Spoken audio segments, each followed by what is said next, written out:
Let's start simple. An option is a contract.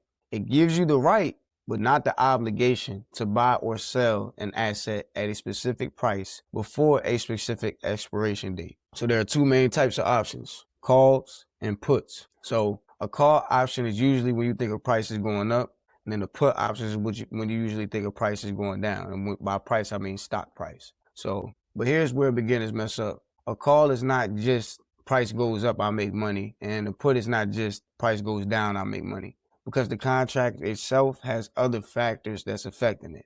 Time affects it, volatility affects it, strike price affects it, expiration date affects it, the speed of the move affects it. This is why options require more understanding than just picking a direction.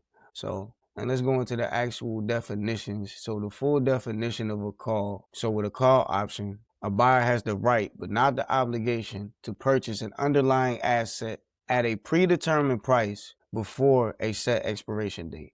Investors buy call options with the expectation that the asset price will rise, allowing them to net a profit by buying the asset below market value. Now, for puts, the definition of puts. Put options are derivatives that give holders the right, but not the obligation, to sell an underlying asset, such as a stock, currency, bond, commodity, future, or index, at a set price by a pre-established date.